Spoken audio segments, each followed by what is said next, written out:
नए नए संदेशों को समेटते हुए एक बार फिर मैं आपसे मन की बात करने आया हूं। जानते हैं, इस बार मुझे सबसे ज्यादा चिट्ठियां और संदेश किस विषय को लेकर मिली है। ये विषय ऐसा है जो इतिहास, वर्तमान और भविष्य तीनों से जुड़ा हुआ है। मैं बात कर रहा हूं देश को मिले नए प्रधानमंत्री संग्रहालय की।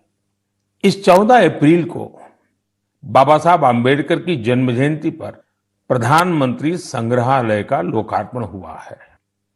इसे देश के नागरिकों के लिए खोल दिया गया है। एक श्रोता है श्रीमान सार्थक जी। सार्थक जी गुरुग्राम में रहते हैं और पहला मौका मिलते ही वो प्रधानमंत्री संग्रहालय देख आए हैं। सार्थक जी ने नमो ऐप पर जो संदेश मुझे लिखा है वह बहुत इंटरेस्टिंग है। उन्होंने लिखा है कि वो बरसों से न्यूज चैनल देखते हैं, अखबार पढ़ते हैं, सोशल मीडिया से भी कनेक्टेड हैं। इसलिए उन्हें लगता था कि उनकी जनरल नॉलेज काफी अच्छी होगी। लेकिन जब वे पीएम संग्रहालय गए तो उन्हें बहुत हैरानी हुई। उन्हें महसूस हुआ कि वे अपने देश और देश का नेतृत्व करने वालों के बारे में काफी कुछ जानते ही नहीं हैं। उन्होंने पीएम संग्रहालय की कुछ ऐसी चीजों के बारे में लिखा है जो उनकी जिज्ञासा को और बढ़ाने वाली थी। जैसे उन्होंने लाल बहादुर शास्त्री जी का वो चरखा देखकर बहुत खुशी हुई जो उन्हें ससुराल से उपहार में मिला था। उन्होंने शास्त्री जी की पासबुक भी देखी और यह भी देखा कि उनके पास कितनी कम बचत थी। सार्थक जी ने लिखा है कि उन्हें यह भी नहीं पता था कि मोरारजी भाई देसाई स्वतंत्रता संग्राम में शामिल होने से पहले गुजरात में डेप्यूटी कलेक्टर थे। प्रशासनिक सेवा में उनका एक लंबा कैरियर रहा था। सार्थक जी चौधरी चरण सिंह जी के विषय में वो लिखते हैं कि उन्हें पता ही नहीं था कि जमींदारी उन्मूलन के क्षेत्र में चौधरी चरण सिंह जी का बहुत बड़ा योगदान था। इतना ही नहीं, वे आगे लिखते हैं, जब लैंड रिफॉर्म के विषय में वहां मैंने देखा कि श्रीमान PV Narasimha Rao ji land reform के काम में बहुत गहरी रुचि लेते थे। सार्थक जी को भी इस म्यूजियम में आकर ही पता चला कि चंद्रशेखर जी ने 4000 किलोमीटर से अधिक पैदल चलकर ऐतिहासिक भारत यात्रा की थी। उन्होंने जब संग्रहालय में उन चीजों को देखा जो अटल जी उपयोग करते थे, उनके भाषणों को सुना, तो वो गर्व से भर उठे थे। सार्थक जी ने यह भी बताया कि इस संग्रहालय में महात्मा गांधी, सरदार पटेल, डॉक्टर अंबेडकर, जयप्रकाश नारायण और हमारे प्रधानमंत्री पंडित जवाहरलाल नेहरू के बारे में भी बहुत ही रोचक जानकारियां हैं। साथियों, देश के प्रधानमंत्रियों के योगदान को याद करने के लिए आजादी के अमृत महोत्सव से अच्छा समय और क्या हो सकता है।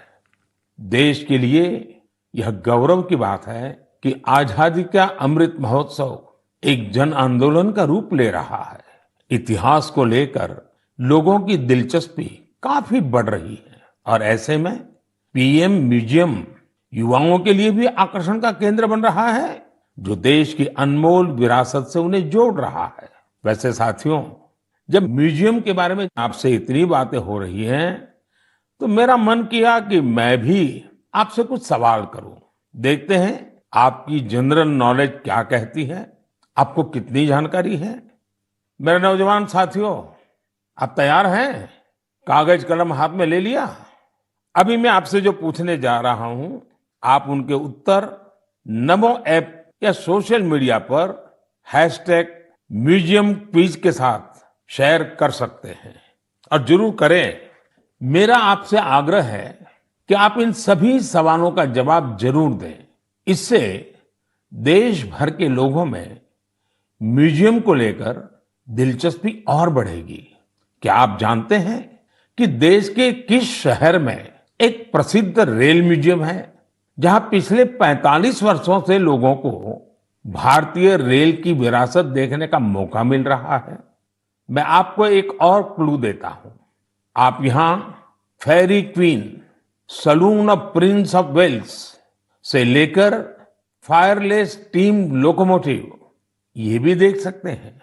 क्या आप जानते हैं कि मुंबई में वो कौन सा म्यूजियम है जहां हमें बहुत ही रोचक तरीके से करेंसी का इवोल्यूशन देखने को मिलता है?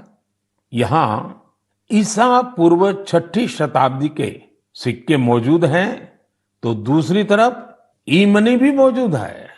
तीसरा सवाल, विरासत ए खालसा इस म्यूजियम से जुड़ा है। क्या आप जानते हैं ये म्यूजियम पंजाब के किस शहर में मौजूद है? पतंगबाजी में तो आप सबको बहुत आनंद आता ही होगा। अगला सवाल इसी से जुड़ा है। देश का एकमात्र काइट म्यूजियम कहाँ है? आइए मैं आपको क्लू देता हूं। यहां जो सबसे बड़ी पतंग रखी है उसका आकार 22 गुणा 16 फीट है। कुछ ध्यान आया? नहीं तो यही एक और चीज बताता हूं। यह जिस शहर में है उसका बापू से विशेष नाता रहा है। बचपन में डाक टिकटों के संग्रह का शौक किसे नहीं होता, लेकिन क्या आपको पता है कि भारत में डाक टिकट से जुड़ा नेशनल म्यूजियम कहाँ है? मैं आपसे एक और सवाल करता हूं। गुलशन महल नाम की इमारत में कौन सा म्यूजियम है? आपके लिए क्लू ये है कि इस म्यूजियम में आप फिल्म के डायरेक्टर भी बन सकते हैं, कैमरा एडिटिंग की बारीकियों को भी देख सकते हैं। अच्छा, क्या आप ऐसे किसी म्यूजियम के बारे में जानते हैं जो भारत की टेक्सटाइल से जुड़ी विरासत को सेलिब्रेट करता है?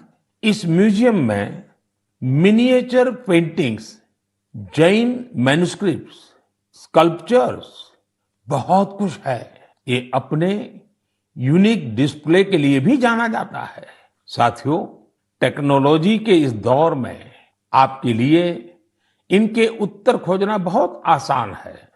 ये प्रश्न मैंने इसलिए पूछे ताकि हमारी नई पीढ़ी में जिज्ञासा बढ़े, वो इनके बारे में और पढ़ें, इन्हें देखने जाएं। अब तो म्यूजियम्स के महत्व की वजह से कई लोग खुद आके आकर म्यूजियम्स के लिए काफी दान भी कर रहे हैं। बहुत से लोग अपने पुराने कलेक्शन को, ऐतिहासिक चीजों को भी म्यूजियम्स को दान कर रहे हैं।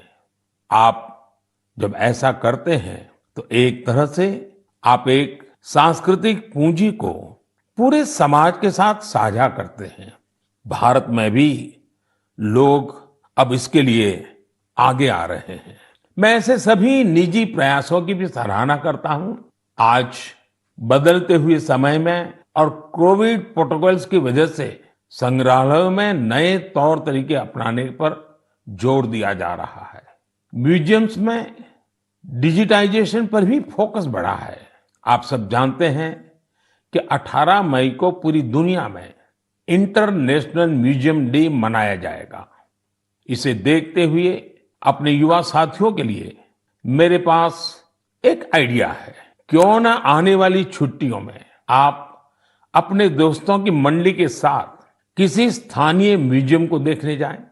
आप अपना अनुभव #म्यूजियम मेमोरीज के साथ जरूर साझा करें।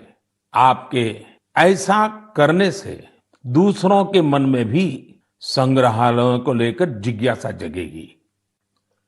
मेरे प्यारे देशवासियों, आप अपने जीवन में बहुत से संकल्प लेते होंगे, उन्हें पूरा करने के लिए परिश्रम भी करते होंगे साथियों। लेकिन हाल ही में मुझे एक ऐसे संकल्प के बारे में पता चला जो वाकई बहुत अलग था, बहुत अनोखा था। इसलिए मैंने सोचा कि इसे मन की बात के श्रोताओं को जरूर शेयर करूं।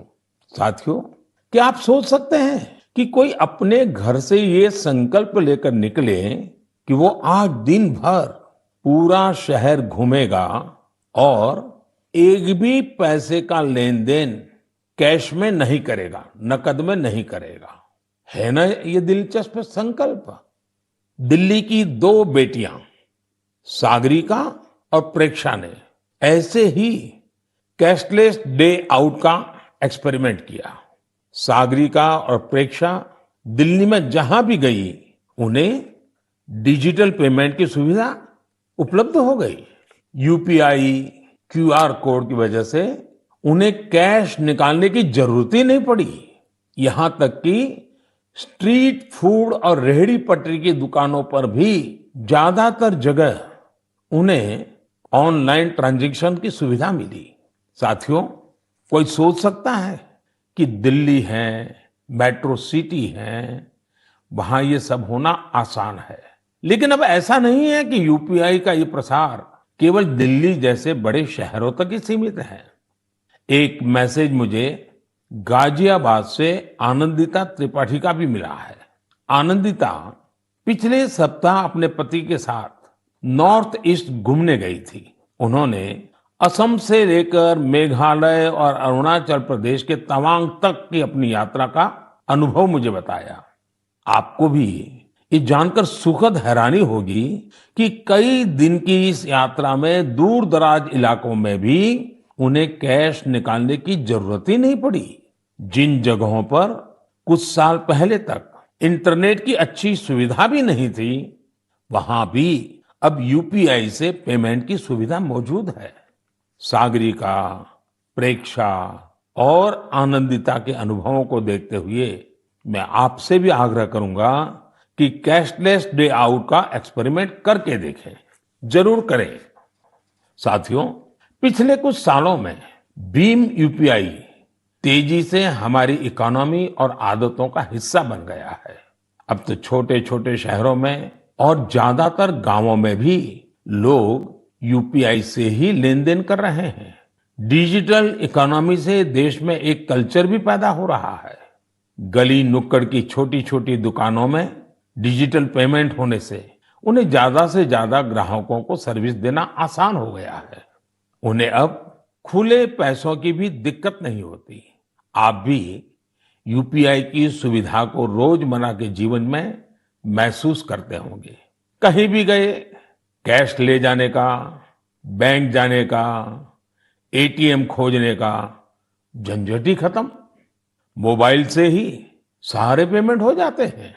लेकिन क्या आपने कभी सोचा है कि आपके इन छोटे छोटे ऑनलाइन पेमेंट से देश में कितनी बड़ी डिजिटल इकोनॉमी तैयार हुई है? इस समय हमारे देश में करीब 20,000 करोड़ रुपए के ट्रांजैक्शन हर दिन हो रहे हैं। पिछले मार्च के महीने में तो यूपीआई ट्रांजैक्शन करीब 10 लाख करोड़ रुपए तक पहुंच गया। इससे देश में सुविधा भी बढ़ रही है और ईमानदारी का माहौल भी बन रहा है। अब तो देश में फिनटेक से जुड़े कई नए स्टार्टअप भी आगे बढ़ रहे हैं। मैं चाहूंगा कि अगर आपके पास भी डिजिटल पेमेंट और स्टार्टअप इकोसिस्टम की इस ताकत से जुड़े अनुभव है तो उन्हें साझा करिए। आपके अनुभव दूसरे कई और देशवासियों के लिए प्रेरणा बन सकते हैं। मेरे प्यारे देशवासियों, टेक्नोलॉजी की ताकत कैसे सामान्य लोगों का जीवन बदल रही है, ये हमें हमारे आसपास लगातार नजर आ रहा है। टेक्नोलॉजी ने एक और बड़ा काम किया है। ये काम है दिव्यांग साथियों की असाधारण क्षमताओं का लाभ देश और दुनिया को दिलाना। हमारे दिव्यांग भाई बहन क्या कर सकते हैं, ये हमने टोक्यो पैरालंपिक्स में देखा है। खेलों की तरह ही आर्ट्स, एकेडमिक्स और दूसरे कई क्षेत्रों में दिव्यांग साथी कमाल कर रहे हैं। लेकिन जब इन साथियों को टेक्नोलॉजी की ताकत मिल जाती है तो ये और भी बड़े मुकाम हासिल करके दिखाते हैं। इसलिए देश आजकल लगातार संसाधनों और इंफ्रास्ट्रक्चर को दिव्यांगों के लिए सुलभ बनाने के लिए लगातार प्रयास कर रहा है। देश में ऐसे कई स्टार्टअप्स और संगठन भी हैं जो इस दिशा में प्रेरणादायी काम कर रहे हैं। ऐसी एक संस्था है voice of specially abled people. ये संस्था असिस्टिव टेक्नोलॉजी के क्षेत्र में नए अवसरों को प्रमोट कर रही है। जो दिव्यांग कलाकार हैं, उनके काम को दुनिया तक पहुंचाने के लिए भी एक इनोवेटिव शुरुआत की गई है। Voice of specially abled people के इन कलाकारों की पेंटिंग्स, इसकी डिजिटल आर्ट गैलरी तैयार की है। दिव्यांग साथी किस तरह असाधारण प्रतिभाओं के धनी होते हैं और उनके पास कितनी असाधारण क्षमताएं होती हैं, ये आर्ट गैलरी इसका एक उदाहरण है। दिव्यांग साथियों के जीवन में कैसी चुनौतियां होती हैं, उनसे निकलकर वो कहां तक पहुंच सकते हैं, ऐसे कई विषयों को इन पेंटिंग्स में आप महसूस कर सकते हैं। आप भी अगर किसी दिव्यांग साथी को जानते हैं, उनकी टैलेंट को जानते हैं, तो डिजिटल टेक्नोलॉजी की मदद से उसे दुनिया के सामने ला सकते हैं। जो दिव्यांग साथी हैं, वो भी इस तरह के प्रयासों से जरूर जुड़े। मेरे प्यारे देशवासियों, देश के ज्यादातर हिस्सों में गर्मी बहुत तेजी से बढ़ रही है। बढ़ती हुई ये गर्मी पानी बचाने की हमारी जिम्मेदारी को भी उतना ही बढ़ा देती है। हो सकता है कि आप अभी जहां हो वहां पानी पर्याप्त मात्रा में उपलब्ध हो, लेकिन आपको उन करोड़ों लोगों को भी हमेशा याद रखना है जो जल संकट वाले क्षेत्रों में रहते हैं, जिनके लिए पानी की एक एक बूंद अमृत के समान होती है। साथियों, इस समय आजादी के 75वें साल में आजादी के अमृत महोत्सव में देश जिन संकल्पों को लेकर आगे बढ़ रहा है, उनमें जल संरक्षण भी एक है। अमृत महोत्सव के दौरान देश के हर जिले में 75 अमृत सरोवर बनाए जाएंगे। आप कल्पना कर सकते हैं कि कितना बड़ा अभियान है। वो दिन दूर नहीं जब आपके अपने शहर में 75 अमृत सरोवर होंगे। मैं आप सभी से और खासकर युवाओं से चाहूंगा कि वो इस अभियान के बारे में जानें और इसकी जिम्मेदारी भी उठाएं। अगर आपके क्षेत्र में स्वतंत्रता संग्राम से जुड़ा कोई इतिहास है, किसी सेनानी की स्मृति है, तो उसे भी अमृत सरोवर से जोड़ सकते हैं। वैसे मुझे यह जानकर बहुत अच्छा लगा कि अमृत सरोवर का संकल्प लेने के बाद कई स्थलों पर इस पर तेजी से काम शुरू हो चुका है। मुझे यूपी के रामपुर की ग्राम पंचायत पटवाई के बारे में जानकारी मिली है। वहां पर ग्राम सभा की भूमि पर एक तालाब था, लेकिन वो गंदगी और कूड़े के ढेर से भरा हुआ था। पिछले कुछ हफ्तों में बहुत मेहनत करके स्थानीय लोगों की मदद से, स्थानीय स्कूली बच्चों की मदद से उस गंदे तालाब का कायाकल्प हो गया है। अब उस सरोवर के किनारे रिटेनिंग वॉल, चार दीवारी, फूड कोर्ट, फव्वारे और लाइटिंग भी न जाने क्या क्या व्यवस्थाएं की गई हैं। मैं रामपुर की पटवाई ग्राम पंचायत को, गांव के लोगों को, वहां के बच्चों को इस प्रयास के लिए बहुत बहुत बधाई देता हूं। साथियों, पानी की उपलब्धता और पानी की किल्लत ये किसी भी देश की प्रगति और गति को निर्धारित करते हैं। आपने भी गौर किया होगा कि मन की बात में मैं स्वच्छता जैसे विषयों के साथ ही बार बार जल संरक्षण की बात जरूर करता हूं। हमारे तो ग्रंथों में स्पष्ट रूप से कहा गया है, पानीयम परमम लोके जीवानाम जीवनम समृतम, अर्थात संसार में जल ही हर एक जीव के जीवन का आधार है और जल ही सबसे बड़ा संसाधन भी है। इसलिए तो हमारे पूर्वजों ने जल संरक्षण के लिए इतना जोर दिया। वेदों से लेकर पुराणों तक हर जगह पानी बचाने को, तालाब, सरोवर आदि बनवाने को मनुष्य का सामाजिक और आध्यात्मिक कर्तव्य बताया गया है। वाल्मीकि रामायण में जल स्रोतों को जोड़ने पर, जल संरक्षण पर विशेष जोर दिया गया है। इसी तरह इतिहास के स्टूडेंट जानते होंगे, सिंधु, सरस्वती और हड़प्पा सभ्यता के दौरान भी भारत में पानी को लेकर कितनी विकसित इंजीनियरिंग होती थी। प्राचीन काल में कई शहर में जल स्रोतों का आपस में इंटरकनेक्टेड सिस्टम होता था और ये वो समय था जब जनसंख्या उतनी नहीं थी, प्राकृतिक संसाधनों की किल्लत भी नहीं थी, एक प्रकार से विपुलता थी। फिर भी जल संरक्षण को लेकर तब जागरूकता बहुत ज्यादा थी, लेकिन आज स्थिति इसके उलट है। मेरा आप सभी से आग्रह है, आप अपने इलाके के ऐसे पुराने तालाबों, कुओं और सरोवरों के बारे में जानें। अमृत सरोवर अभियान की वजह से जल संरक्षण के साथ साथ आपके इलाके की पहचान भी बनेगी। इससे शहरों में, मोहल्लों में स्थानीय पर्यटन के स्थल भी विकसित होंगे। लोगों को घूमने फिरने की भी एक जगह मिलेगी। साथियों, जल से जुड़ा हर प्रयास हमारे कल से जुड़ा है। इसमें पूरे समाज की जिम्मेदारी होती है। इसके लिए सदियों से अलग अलग समाज, अलग अलग प्रयास लगातार करते आए हैं। जैसे कि कच्छ के रण की एक जनजाति मालधारी जल संरक्षण के लिए वृदास नाम का तरीका इस्तेमाल करती है। इसके तहत छोटे कुएं बनाए जाते हैं और उसके बचाव के लिए आसपास पेड़ पौधे लगाए जाते हैं। इसी तरह मध्य प्रदेश की भील जनजाति ने अपनी एक ऐतिहासिक परंपरा हलमा को जल संरक्षण के लिए इस्तेमाल किया। इस परंपरा के अंतर्गत इस जनजाति के लोग पानी से जुड़ी समस्याओं का उपाय ढूंढने के लिए एक जगह पर एकत्रित होते हैं। हलमा परंपरा से मिले सुझावों की वजह से इस क्षेत्र में पानी का संकट कम हुआ है और भूजल स्तर भी बढ़ रहा है।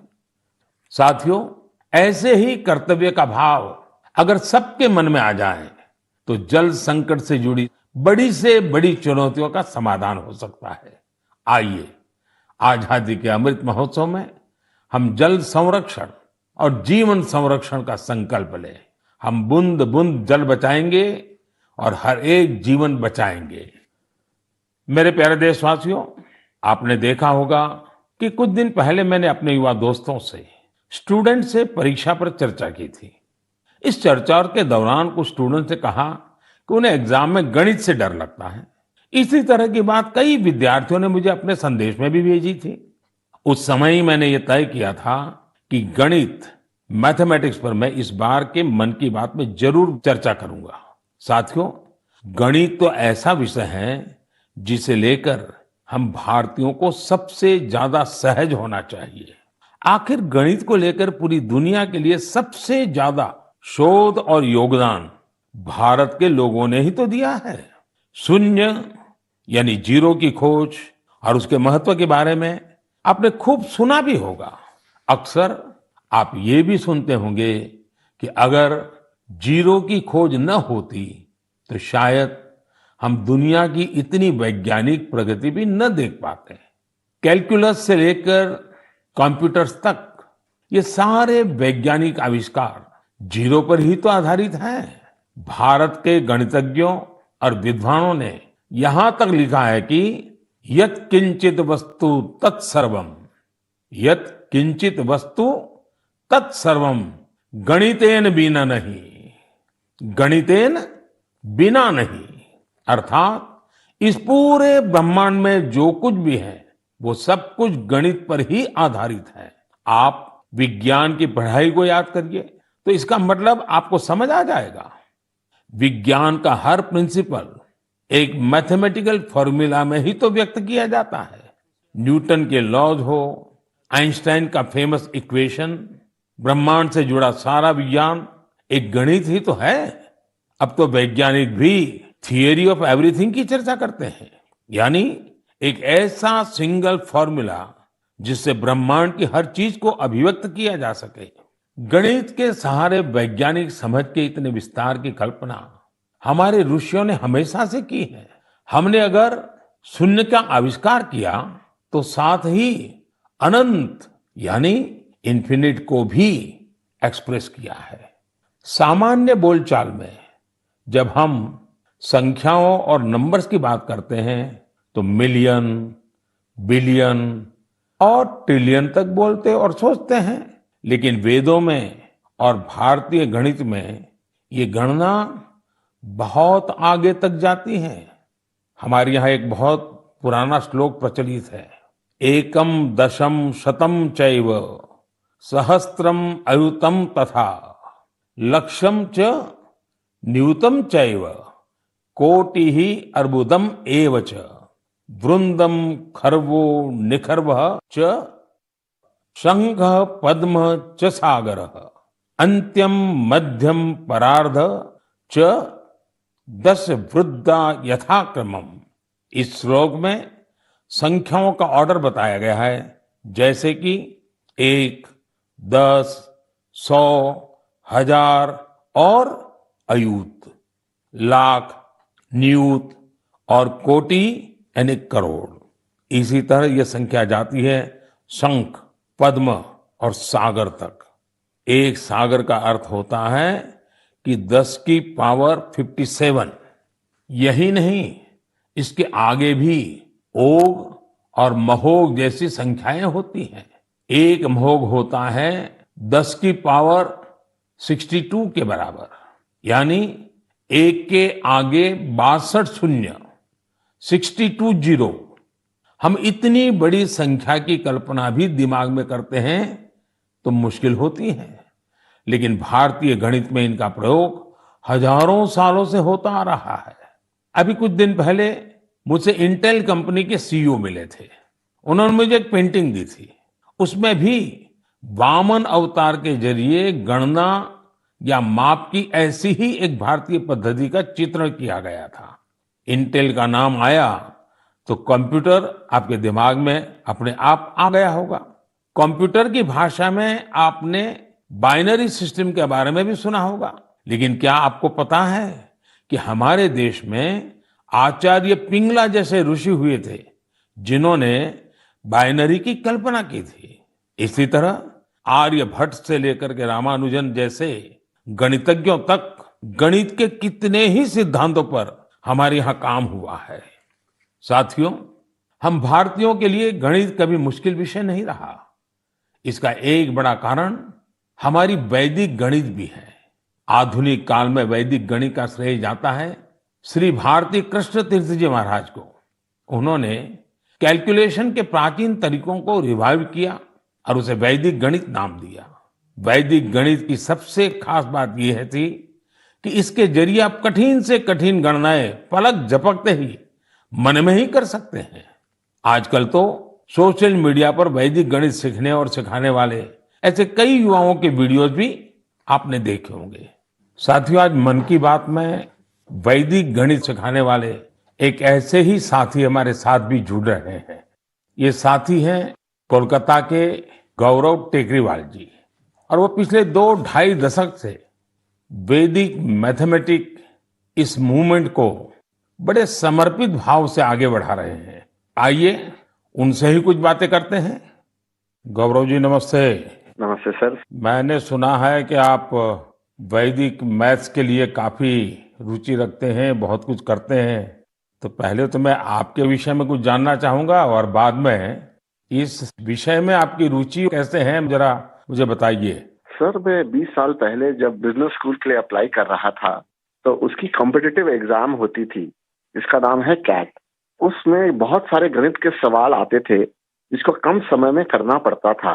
तो मेरी माँ ने मुझे एक बुक लाकर दिया जिसका नाम था वैदिक गणित। स्वामी श्री भारती कृष्ण तीर्थ जी महाराज ने वो बुक लिखी थी और उसमें उन्होंने 16 सूत्र दिए थे जिसमें गणित बहुत ही सरल और बहुत ही तेज हो जाता था। जब मैंने वो पढ़ा तो मुझे बहुत प्रेरणा मिली और फिर मेरी रुचि जागृत हुई मैथमेटिक्स में। मुझे समझ में आया कि ये सब्जेक्ट जो भारत की देन है, जो हमारी धरोहर है, उसको विश्व के कोने कोने में पहुंचाया जा सकता है। तब से मैंने इसको एक मिशन बनाया कि वैदिक गणित को विश्व के कोने कोने में पहुंचाया जाए, क्योंकि गणित की डर सर हर जन को सताती है और वैदिक गणित से सरल और क्या हो सकता है। गौरव जी, कितने सालों से आप इसमें काम कर रहे हैं? मुझे आज हो गए करीबन 20 साल सर, मैं उसमें ही लगा हुआ हूँ। और अवेयरनेस के लिए क्या करते हैं, क्या क्या प्रयोग करते हैं, कैसे जाते हैं लोगों के पास? हम लोग स्कूल्स में जाते हैं, हम लोग ऑनलाइन शिक्षा देते हैं। हमारी संस्था का नाम है वैदिक मैथ्स फोरम इंडिया। उस संस्था के तहत हम लोग इंटरनेट के माध्यम से 24 घंटे वैदिक मैथ्स पढ़ाते हैं सर। गौरव जी, आप तो जानते हैं मैं लगातार बच्चों के साथ बातचीत करना पसंद भी करता हूं और मैं अवसर ढूंढता रहता हूं और एग्जाम वॉरियर से तो मैं बिल्कुल एक प्रकार से मैंने उसको इंस्टीट्यूशनलाइज कर दिया है। और मेरा भी अनुभव है कि ज्यादातर जब बच्चों से बात करता हूँ तो गणित का नाम सुनते ही वो भाग जाते हैं। तो मेरी कोशिश यही है कि ये बिना कारण जो एक हाव पैदा हुआ है उसको निकाला जाए, ये डर निकाला जाए। और छोटी छोटी टेक्निक जो परंपरा से है, क्योंकि भारत गणित के विषय में कोई नया नहीं है, शायद दुनिया में पुरातन परंपराओं में भारत के पास गणित की परंपरा रही है। तो एग्जाम वॉरियर को डर निकालना है तो आप क्या कहेंगे उनको? सर, ये तो सबसे ज्यादा उपयोगी है बच्चों के लिए, क्योंकि एग्जाम का जो डर होता है, जो हवा हो गया है हर घर में, एग्जाम के लिए बच्चे ट्यूशन लेते हैं, पेरेंट्स परेशान रहते हैं, टीचर्स भी बहुत परेशान होते हैं। तो वैदिक गणित से ये सब छू मंतर हो जाता है। इस साधारण गणित की अपेक्षा में वैदिक गणित 1500% तेज है, और इससे बच्चों में बहुत कॉन्फिडेंस आता है और दिमाग भी तेजी से चलता है। जैसे हम लोग वैदिक गणित के साथ योग भी इंट्रोड्यूस किए हैं, जिससे कि बच्चे अगर चाहे तो आंख बंद कर भी कैलकुलेशन कर सकते हैं वैदिक गणित पद्धति के द्वारा। वैसे ध्यान की जो परंपराएं हैं उसमें भी इस प्रकार से गणित करना, वो भी ध्यान का एक प्राइमरी कोर्स भी होता है। Right sir. चलिए गौरव जी, बहुत अच्छा लगा मुझे, और आपने मिशन मोड में इस काम को उठाया है, और विशेष करके आपकी माताजी ने एक अच्छे गुरु के रूप में आपको ये रास्ते पर ले गई, और आज आप लाखों बच्चों को उस रास्ते पर ले जा रहे हैं। मेरी तरफ से आपको बहुत बहुत शुभकामनाएं। शुक्रिया सर, मैं आपका आभार व्यक्त करता हूँ सर कि वैदिक गणित को आपने महत्व दिया और मुझे चुना सर, तो वी आर वेरी थैंकफुल। बहुत बहुत धन्यवाद। नमस्कार। नमस्ते सर। साथियों, गौरव जी ने बड़े अच्छे तरीके से बताया कि वैदिक गणित कैसे गणित को मुश्किल से मजेदार बना सकता है। यही नहीं, वैदिक गणित से आप बड़ी बड़ी साइंटिफिक प्रॉब्लम्स भी सॉल्व कर सकते हैं। मैं चाहूंगा सभी माता पिता अपने बच्चों को वैदिक गणित जरूर सिखाएं। इससे उनका कॉन्फिडेंस तो बढ़ेगा ही, उनके ब्रेन की एनालिटिकल पावर भी बढ़ेगी। और हाँ, गणित को लेकर कुछ बच्चों में जो भी थोड़ा बहुत डर होता है, वो डर भी पूरी तरह समाप्त हो जाएगा। मेरे प्यारे देशवासियों, मन की बात में आज म्यूजियम से लेकर मैथ तक कई ज्ञानवर्धक विषयों पर चर्चा हुई। ये सब विषय आप लोगों के सुझावों से ही मन की बात का हिस्सा बन जाते हैं। मुझे आप इसी तरह आगे भी अपने सुझाव नमो ऐप और माय गॉव के जरिए भेजते रहिए। आने वाले दिनों में देश में ईद का त्योहार भी आने वाला है। 3 मई को अक्षय तृतीया और भगवान परशुराम की जयंती भी मनाई जाएगी। कुछ दिन बाद ही वैशाख बुद्ध पूर्णिमा का पर्व भी आएगा।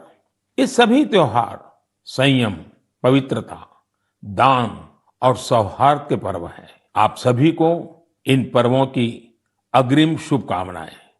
इन पर्वों को खूब उल्लास और सौहार्द के साथ मनाइए। इन सब के बीच आपको कोरोना से भी सतर्क रहना है। मास्क लगाना, नियमित अंतराल पर हाथ धुलते रहना, बचाव के लिए जो भी जरूरी उपाय है आप उनका पालन करते रहें। अगली बार मन की बात में हम फिर मिलेंगे और आपके भेजे गए कुछ और नए विषयों पर चर्चा करेंगे। तब तक के लिए विदा लेते हैं। बहुत बहुत धन्यवाद। नमस्कार।